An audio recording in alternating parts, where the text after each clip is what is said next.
The new channel.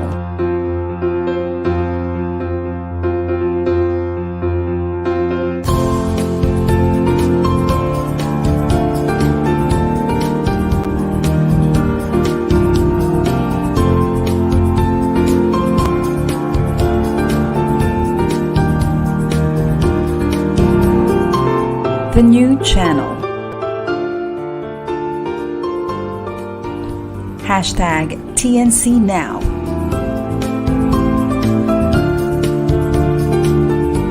The views, opinions, and insights expressed in the following shows are those of the host, producers, guests, and viewers. They do not necessarily reflect the position of the channel. Viewer discretion is advised. Hello and welcome to the new channel. Our community transforms a community channel that sees all things new. My name is Jennifer Nuya, live streaming from Cavite, Philippines. You're watching Stories from the Fringe, Season 2, Episode 17.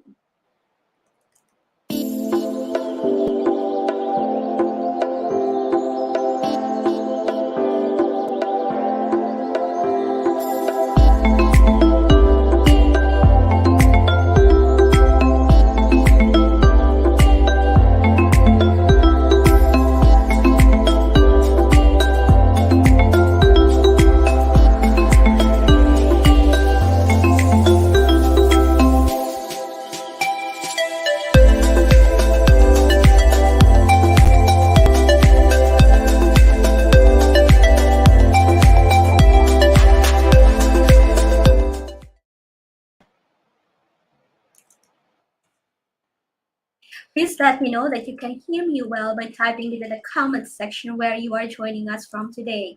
You can also use the same comments section to ask your questions, dropping your comments, or just whatever you want to share with us today. We will also drop links which you can copy for later use or click on. For those who are tuning in for the first time, Stories from the Fringe aims to push for more diversity, equity, inclusion, and belonging in all aspects of our lives. We are committed to creating a world where individual differences such as class, gender, ability, among others, are not only seen and understood, but also celebrated and empowered. We believe that we can all be a part of this collective vision. In order to make the most of our engagement today, and so that you can be fully focused with our guest today, we encourage you to tune out, turn off all distractions, prepare to take notes, mental away, and just allow yourself to be fully engaged with Simon Asmus. Today, I am delighted to welcome Simon Asmus, founder and CEO of One Organic Thread and ConsciousCreators.com. Simon, it's great to have you here. Hello. Hi, Simon. How are you?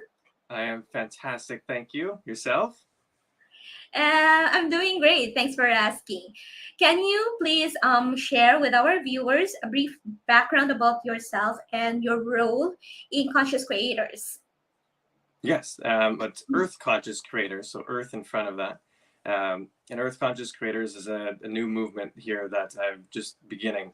And it's a global revival to consciously, to creatively reawaken the inner genius within Earth Conscious Creators, and really bring about a world where people are beginning to consider what they're creating and what they're doing that considers the health of people, considers the health of the planet, to really work in harmony with all people and all creatures. We stand for harmony. We live, work, and create with great respect for the planet and people. We stand for creativity, where we live sustainably by design and not default, with courage, clarity, and conviction.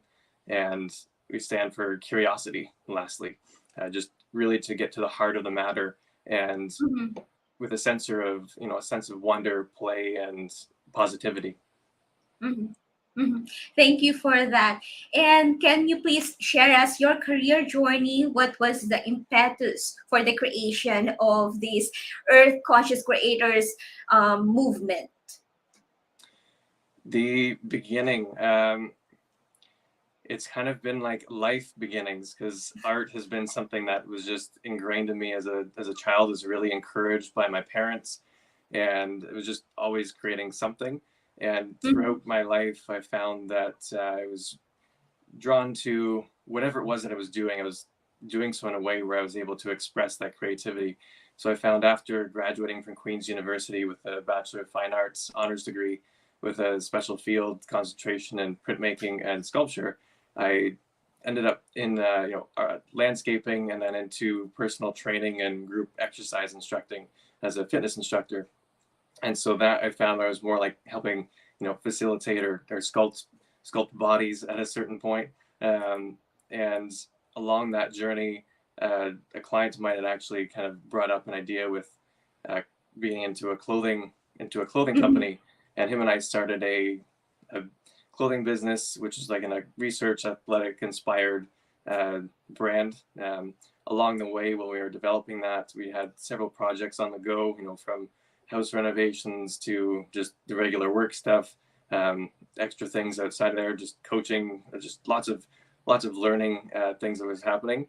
And with the clothing business at the time, I just felt like things were really going in a direction that I just felt like I needed to step away from. I walked in to many of the different factories and shops where they had some of the higher brands, where their fit models or mannequins, where $40,000 mannequins are sitting there, and was Mhm. learning a lot more about the materials and fibers behind the material, like behind all the products in the stores, and seeing how things were made at the source, and right down to the fiber creation. And although there was some really neat technology, I really noticed that the chemicalness of a lot of the majority of the products were all just based off of uh, polyester, or a form of petroleum in some way, where synthetic fibers were the things that where stuff was being created. So I chose to step away from that, and began to really search for other producers and stuff and suppliers for organic clothing, because Mhm. the way that I was noticing in the industry was just a really um, it was just a really toxic environment, and it was not something that I wanted to contribute or bring forward into the world. So it was about a decade before I finally found partners in the United Kingdom to Mhm. bring supply and things for 100% organic cotton clothing. So everything's that I do with One Organic Thread is 100. It's completely from beginning of seed to the shop is powered by renewable energy. So solar and wind is what powers the its entire supply chain, and things are shipped out in plastic-free packaging. And it's part of one of the world's first circular economies. So what that means is, rather than when something wears out, it doesn't just go to landfill. Instead, it's sent back to us, and we remake new clothing, new things out of that material. So it's Mhm. a way to keep the material in the circulation, like within the economy, rather than it going back into, even just to be going back into landfill or something. It's Mhm. also gonna be something that would decompose naturally, versus just kind of be around forever, the way that the polyester or many of the other synthetics are presently. So that industry with fashion is something that I found a a weird pull to, because it on the art side of things, it's really just become like my canvas at this point, as a way to share a message and spread the message of earth conscious living. And it's brought things at this point to be a space where just really recognizing that, like, creatives, artists, architects, and whatever, everyone has that creativity within them. And to honor that, and to begin to creating things, there's been a lot of type of how do you call it, um, a lot of creatives or artists trying to sell their work onto different products. The thing is, the supply chain in those products are part of an ecosystem that's harming the planet greatly, and yet that's generally speaking, not the intent of the people that are trying to do the thing, but it is the reality. And there are new Mhm. systems that need to be brought into place, so that it isn't going to continue to create more of the problem that we have, but is to help to lead towards a solution. Mhm. Thank you so much for sharing that, Simon.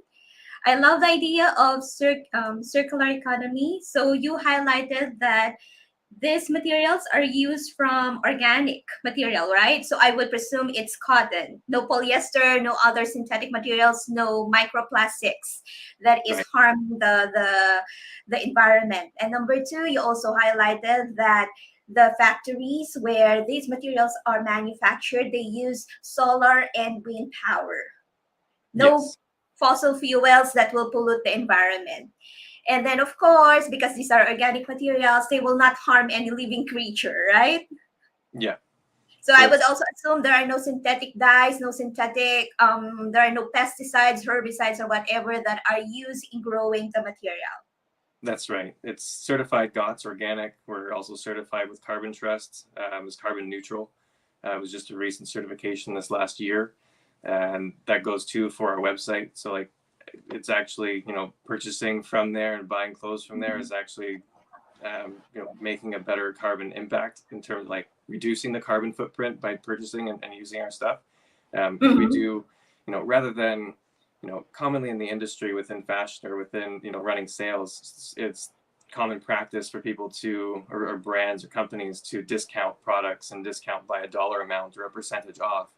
And what Mm-hmm. we've chosen to do is instead of doing a percentage and cutting the dollar, we're rather saying, no, let's invest that dollar and run promotions to, plant trees. So we're reforesting areas in the Madagascar and creating, the ecosystem and protecting endangered species.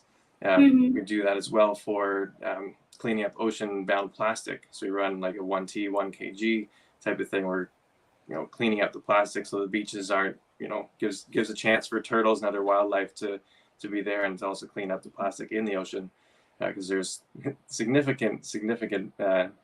If you're familiar with like this Great Pacific Garbage Patch, if you aren't, please check that out, look it up. Become aware of the plastic stuff that is out there, because it's important to be aware of the things that are happening now, so it can help to inform the decisions we're making now. Um, Mm-hmm. and then alternative, as well as that, we do sometimes in the summer we'll run like planting flowers for bees as well. So the main thing is to run promotions that are supportive of earth conscious initiatives and giving back to the environment and giving back to people, rather than just cutting the dollar, cutting costs, and it being about profit over the planet. This is profit for the people and the planet. Mm-hmm. Mm-hmm. Yeah.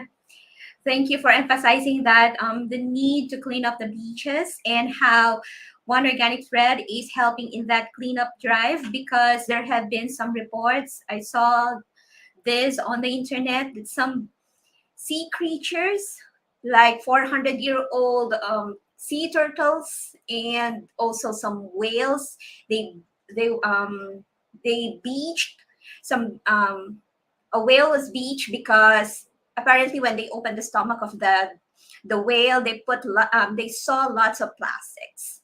So Yeah, it's really that's sad. heartbreaking, right? Yeah, Some people, they just don't know how they're probably, they will think, oh, it's just a small piece of plastic, but when you accumulate these little pieces of plastic, it's a lot. yeah, and it's a combination of things. So the plastic that's in the ocean right now, it's fishing nets, which compose of like one of the largest amounts. There was a great Mhm. documentary that was done, which you may have seen. It's called Mhm. the Seaspiracy. That highlighted quite a few things and really kind of shook me a bit to be like, okay, this definitely is really important as to what it is I'm doing. And well, the fishing industry is one big source of like the Mhm. plastic in the ocean, but within the ocean, microplastics. So microplastics would be those really tiny pieces like granular of sand or smaller, and they Mhm. are something that within textiles. So 35% of the microplastics in the ocean actually come from the washing of textiles, and that is from washing garments, washing our clothes and things. So in terms of we can think of our health for Mhm. health of the ocean, health of the airway, or health of the air, health of the Mhm. water supply.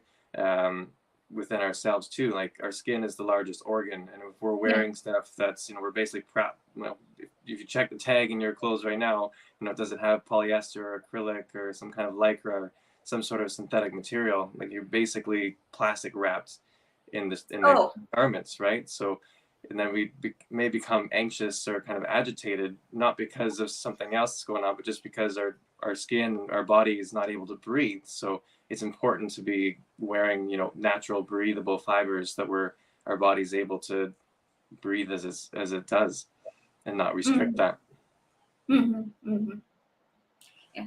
Now, my question is, from your own perspective, on a scale of 1 to 10, with 10 being the highest, how ready do you think is the market for conscious clothing? I like to believe that it's 10 out of 10 ready for that. I feel like people are maybe fed up with the way that things have been going, the way things have been made. Industry has not been transparent. There's too many things that have been hidden, from chemicals being dumped into the oceans.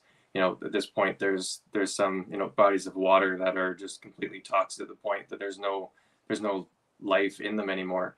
And I feel like people are not, they're not okay with that. And the more people become aware of what's actually going on in the industry, as more stuff comes to surface, it's like, well, there needs to be more, answers to something to that, to respond to fast fashion specifically too. Like consumerism has been, kind of brand washed into this constantly buy, and it's just a throwaway society, rather than mending something and repairing that for longevity of the item, and let alone just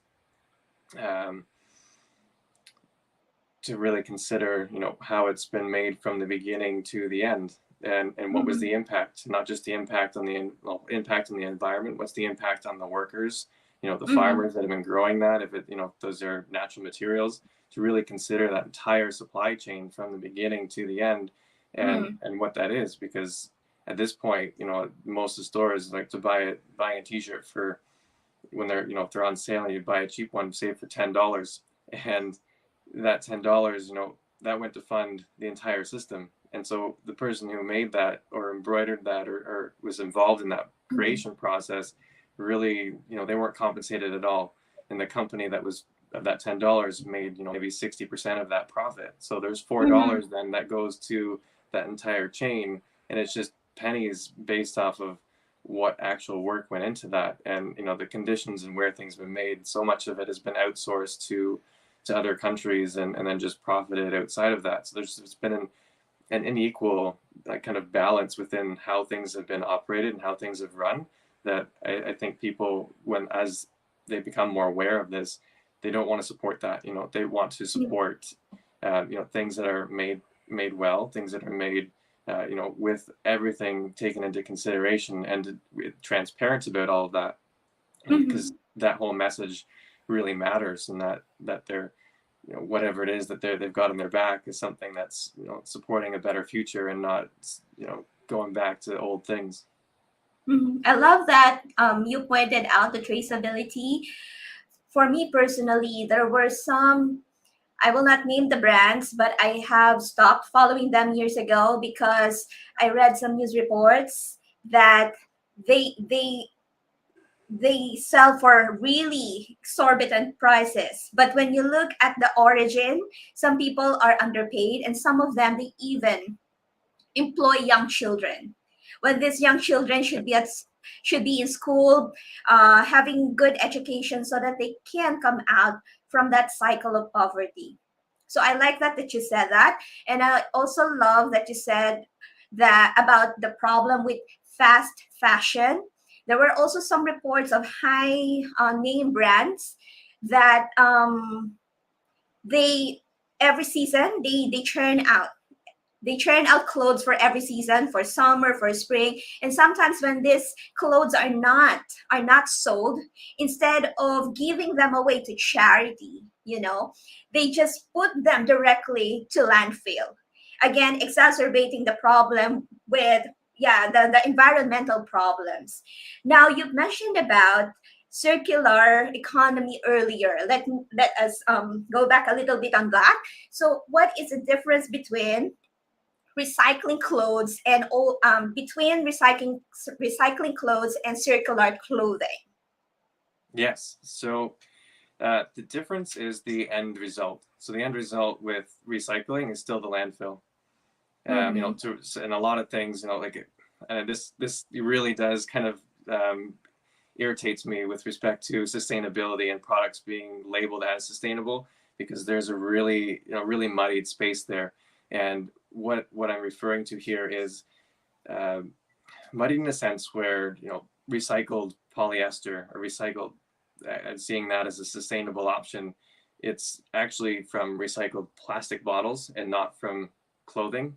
So it's not that they're getting that material is from other clothes being brought back in, but it's from another material source that's being used. So yes, it's being recycled from this other material and they're not making something new. So that is a better alternative. However, you know, it's not kind of circulating back around. But the other thing is, even if that was to be a part of a circular system, it's still the washing of that textile creates microplastics. So all it's doing is recycling the problem, and that's not a way forward. So that's to be something where it's natural, then that can the breakdown of that fiber is naturally going to integrate with the earth again and return to nature as everything, you know, as we do.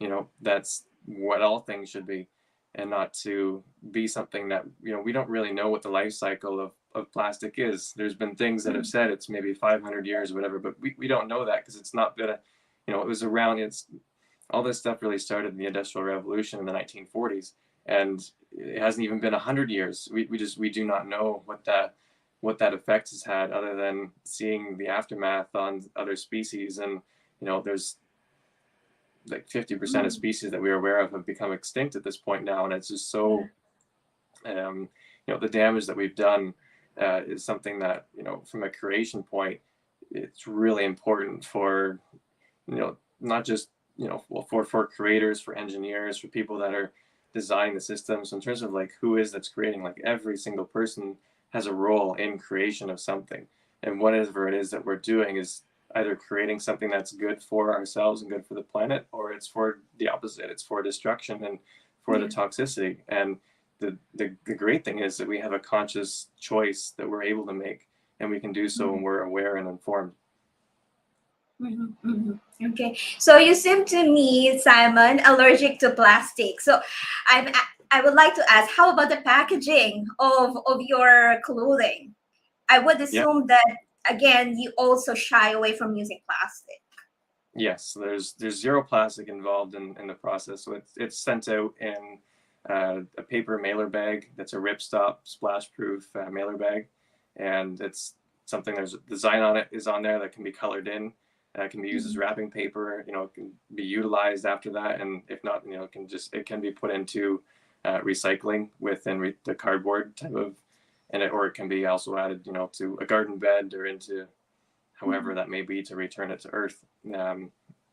Whether to keep that material into it, like into the cycle of usable materials, or to return it to the earth. Those are both options.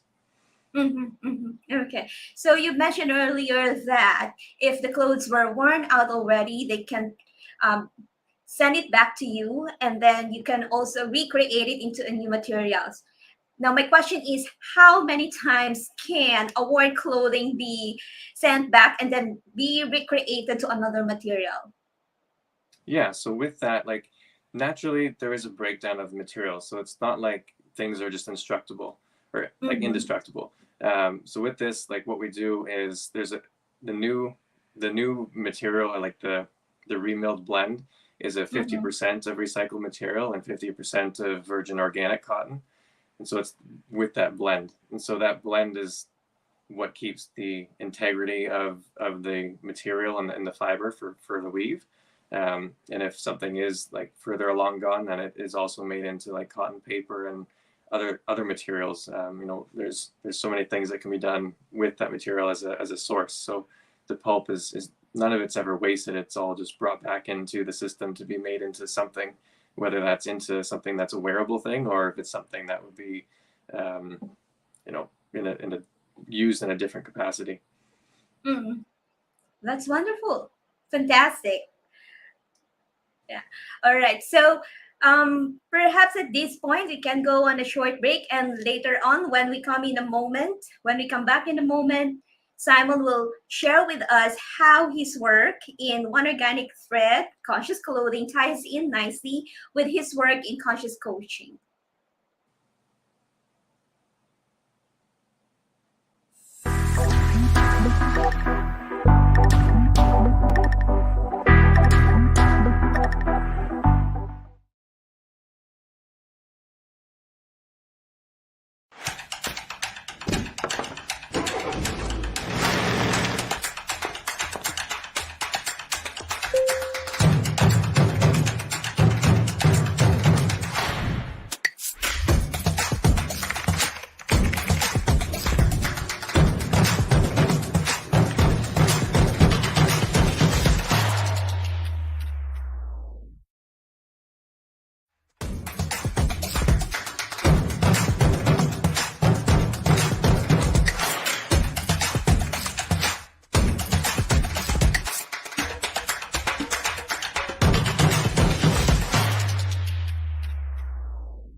TNC is a live stream platform of online shows for people on the go. Please watch all our shows as seen on screen. Imagine having your own show, your own playlist, your own content, but we make it easier for you. TNC aims to transform the lives of our viewers through engaging, authentic, and original content. Our vision is to become a global 24/7 live stream channel that showcases Filipino talent, ingenuity, cultural intelligence, and global influencers. Of course, I encourage you to watch Stories from the Fringe, live streamed every Thursday, 10:30 a.m. Philippine Standard Time.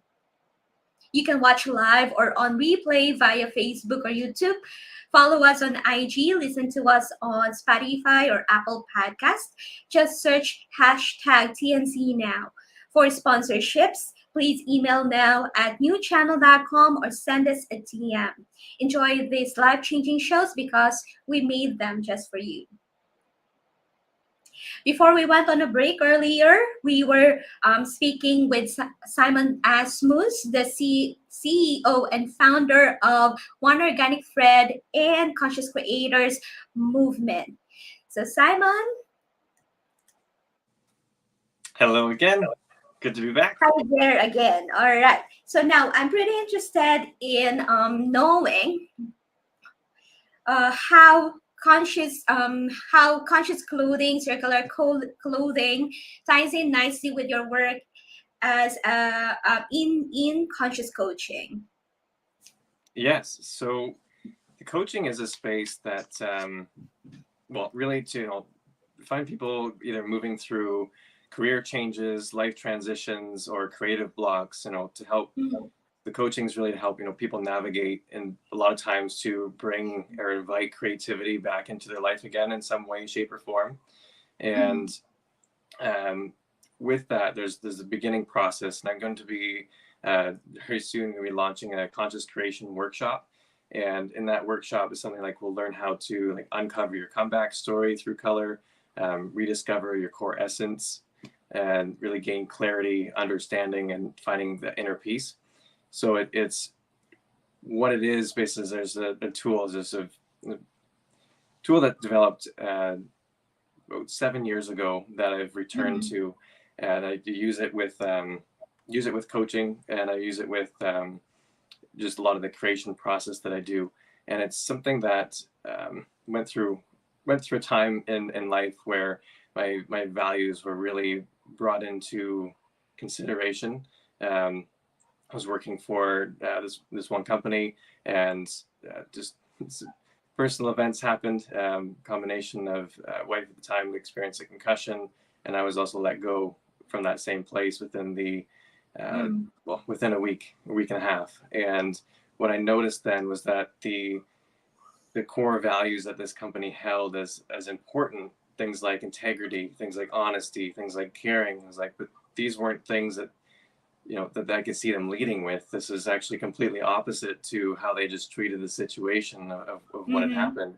And I began to really question, within the values of well, what does really matter? Who am I? And I began to go to those, those deeper places to uncover for myself, what that was. And so I found myself, just at the time I was working through my coaching certification, and thankfully, that was something to direct focus into rather than going down a darker spiral.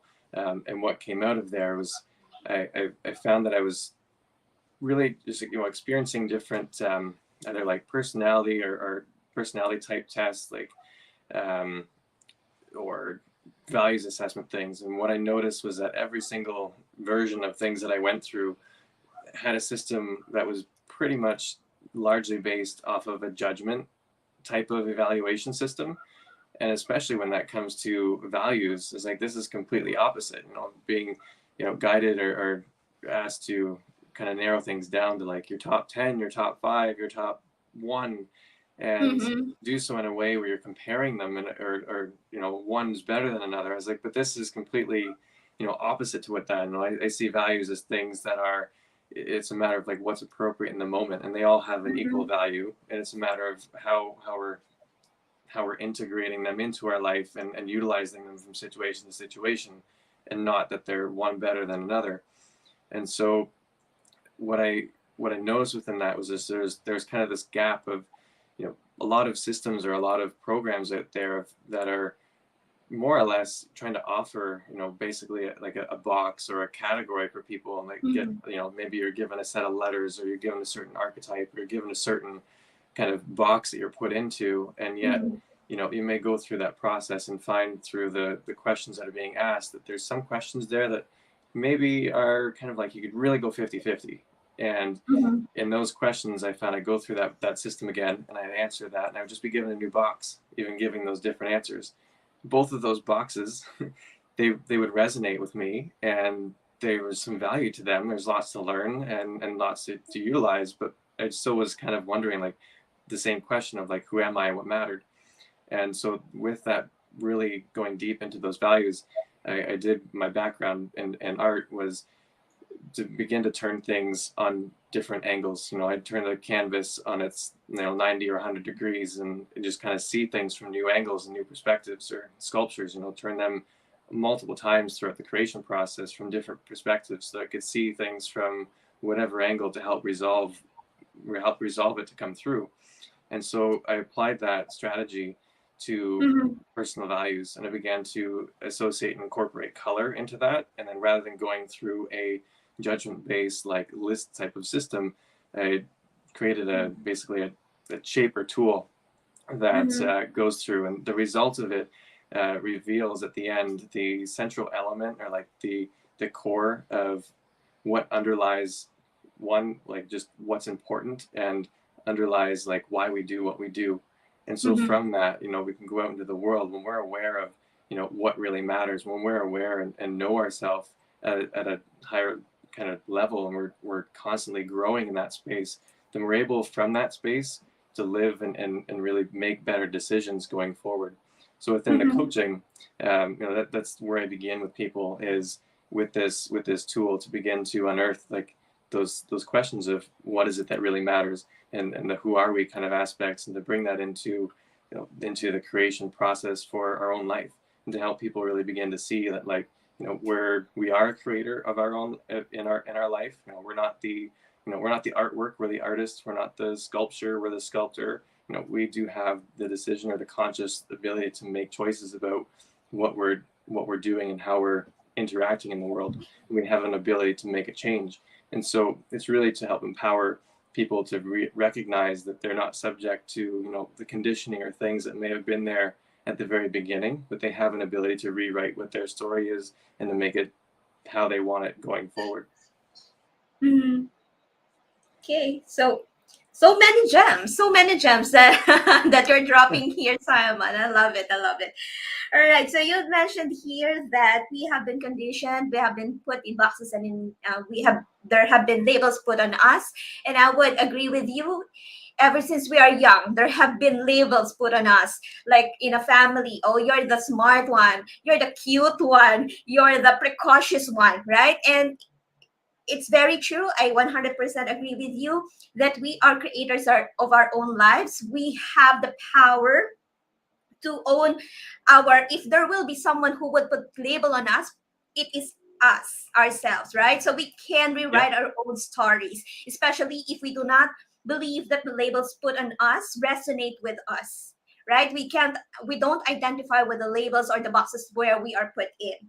And then you've also mentioned about working in a company, like we have the forced stack ranking. So we say, okay, let's collaborate, let's cooperate, but actually our words don't match our actions, because we tell people let's collaborate, let's cooperate, but we put, oh, this one is the top seller, the top one seller of the month, this one is the employee of the month. So people will still have that, unconsciously have that competitiveness in them, right?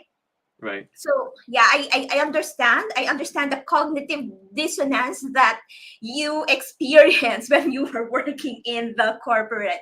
And you also mentioned about you were questioning how the company's values resonate with you, and when you felt that they don't align with you, like creativity, honesty, integrity, you decided to move out.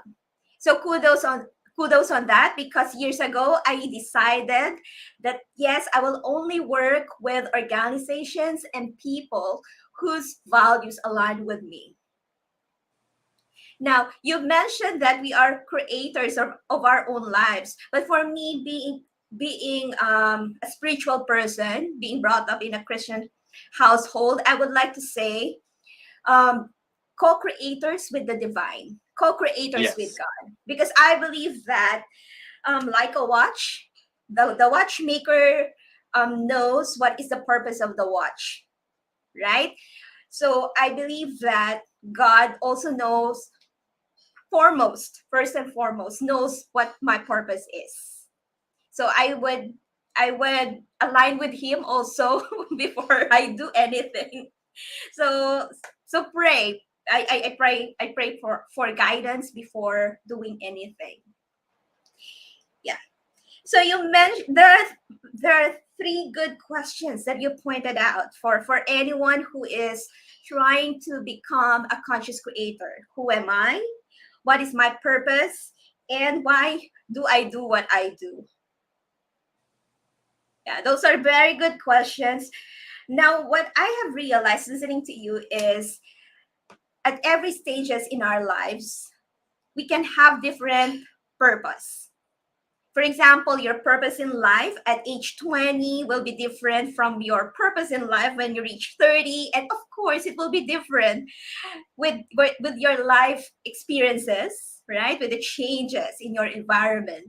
It will be different at every stage of your life. Would you agree?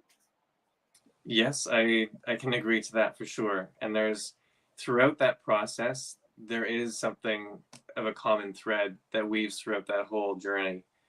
And the closer that we get to what that like real inner purpose is, the more aligned we can be with that, and allowing, getting ourselves to step aside, getting ourselves to trust the process, and to really just, trust into that, because it is, as you shared, like a co-creative process. And that's what all of that is within, whether somebody refers to that as God or source or the universe or the creator, whatever that may be for somebody.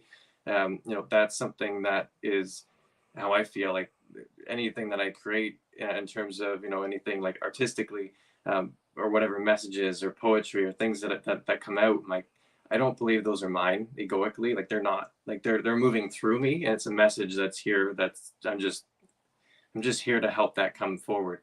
And Mm-hmm. that's something that is an honor. And the more that we're able to honor and respect that, and to give space for that, and to help just bring that forward, and kind of, step out of the way, and try to like let go of that control. Like, that's when magic begins to happen, because we're working in that co-creative space.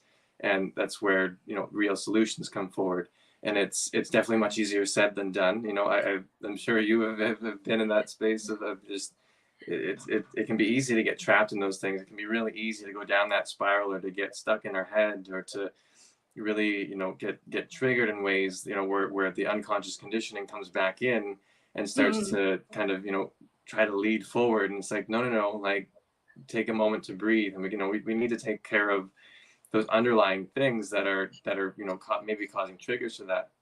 So in the Mm-hmm. creative space, that can be things where, we need to be mentally clear. We need to have, our physically, our body to be in good like movement and working order. So like what we're eating, how we're moving, are we taking time to breathe, are we drinking clean water, and are we sleeping, like it, and when we're sleeping. So like there's the health component that often gets, and I find this a lot with creatives, is we ignore, I do it too. I still get myself in those spaces at times. Ignore, the bedtime, or ignore things within our health Mm-hmm. that do, like have a negative impact to things overall. And as much as it can be easily justified at certain points, and that's because we've basically, say there's this, like, maybe it's midnight or 1 a.m. and that's just what feels right. And it's all the creative work, all the good stuff happens at that point. Well, we basically created an environment in ourselves where we're now attached, because we've created this thing, this brilliant thing happened, and now we have this kind of like relation to, or a chemical thing happens in our body, that we're now attached to that time and attached to that thing, and it only happens there, not recognizing that, well, it may have happened there, but it could actually be better when, these other things at the foundation are taken care of. So those are the things really that ultimately are really important to bring in, to be, to be consciously creating something, is to look at the whole bigger picture, and to make sure that we're taking care of ourselves first and foremost. Mm-hmm. I'm smiling because I'm guilty as charged. I try to live as healthy as possible. I don't drink. I don't have any vices. I try to eat healthily, but ah, I don't really sleep on time. I think usually I only get 5 to 6 hours of sleep because I have a lot. I don't know with my brain. I try to sleep early, but when my head hits the pillow, there are all sorts of ideas that come into my mind. It doesn't want me to sleep. So that's my problem.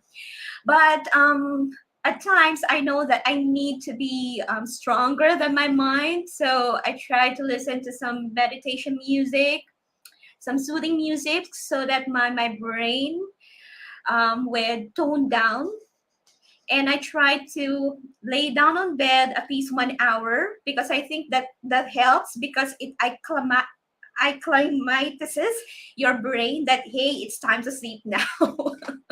Yeah, it's Yeah. totally the preparation for that, and that's something that like I've been learning and still kind of coming back to and relearning things because like I'm not perfect at that either, and it's giving giving space and grace to that, and it's not just like it has to be that all the time. It's like no, you're just always working to it. And so I was originally the nutritionist that I was working with, Megan at Feel Your Intention.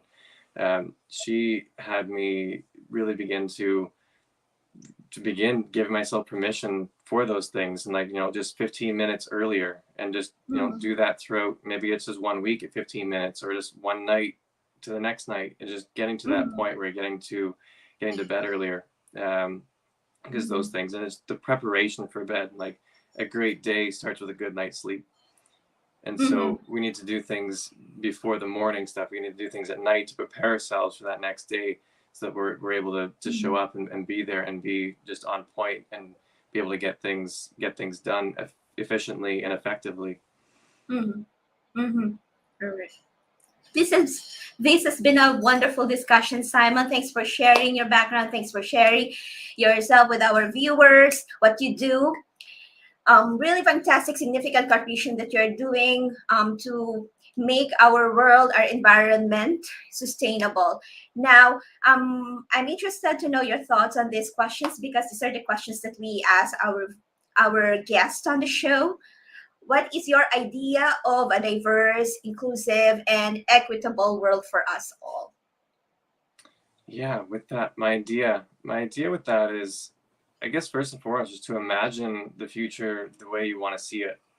And within diversity is to consider that, like, a diverse perspective. So like, yes, there is the level where within each other and recognizing and giving, giving space and respecting other people. And it's that diversity also needs to to show up in the way that we're thinking, needs to show up in how we're approaching all situations. And from how food's being grown to how products and things are made, diversity needs to be a part of that entire process in every way, shape, and form, within communities and people, and within the planet and the biodiversity of things. We need to help to nurture that, and to really celebrate that, and to work at bringing more of that in, because we've been losing that in our society, and that's been a reflection of people's interactions, is what I've been noticing, in addition to the way things are,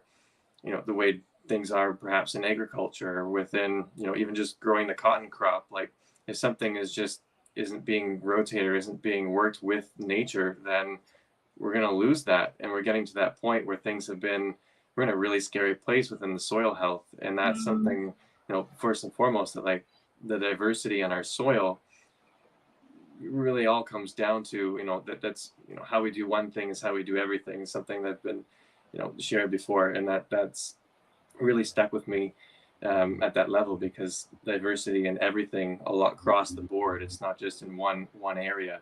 And in terms of just imagining the future the way that we want to see it, I believe we're living on heaven on earth, and we need to treat it as such, and not as something that it's just some other distant thing that's away at some other time. It's like, no, it's here right now, and we have an ability to learn how to work with it when we don't get ourselves get in the way and let the ego take over. Yeah, I totally agree with you. We have to learn to live with our planet, because we only have the Earth. Even if we will be able to colonize Mars or any other planet in the future, if we don't learn to take care of our planet, we will be bringing that ego. We will be bringing that greed in that new colonized planet, right? So we have to change right here, right now. And that's And something I want to add to that. So like, as you're saying, like to colonize another planet, like to even consider that, like, I feel like we've come to know more about things that are outside of our planet than we know of what's on our planet. Like, we don't know the species we know 1% of what's in the soil in terms of organisms. We know next to, very, very small amount of what's actually in the ocean. We haven't been exploring things that are right here. We haven't been exploring that space within. And that's what, with coaching, is just really getting the part to, we cannot look at that from an external point. We need to look at that and kind of look inward, because looking inward is where the answer is, we have access to them. It's where things are constantly being spoken to us. It's where that all of that happens. And if we're looking outside of ourselves for that validation, we're never going to find it, because it's only something that's present within when we're getting still and listening. Yeah, very true, very true. This has been very brilliant discussion. Simon, how can our viewers stay in touch with you, follow you on social media, and get to know more about your work? Yeah, so I think the first place that I would invite people to go to would be so on see on Facebook. There's a few places. I'm getting this to be simplified. Earthconsciouscreators.com is something that is coming. I do have a Facebook group. It's a public group that is private, so you're welcome to request to join there and join that space, because that's where the conscious creation workshops and things will be held. You can also find me at Simon, my Instagram at Simon Asmus Art for Instagram and Facebook, and One Organic Thread. Any of those points you can find links to get to myself. Thank you so much. Okay, so for those of you, dear viewers, who love today's show, we would love to invite you again next Thursday. And also please invite your friends or colleagues to join us if you haven't already, so that they can also join us next Thursday, May 12th, same time, same digital channel, TNC. I also would like to thank those who have joined us during the live stream. Thank you, Teresita Linus Manalo, for watching. Also, Rich Gamba. And of course, my ever-supportive mother, Celine Bautista Nuya. Thank you for joining us today. Thank you so much for us. Thank you so much all for being here. Enjoy the rest of your day or evening, depending where you are in the world. God bless everyone.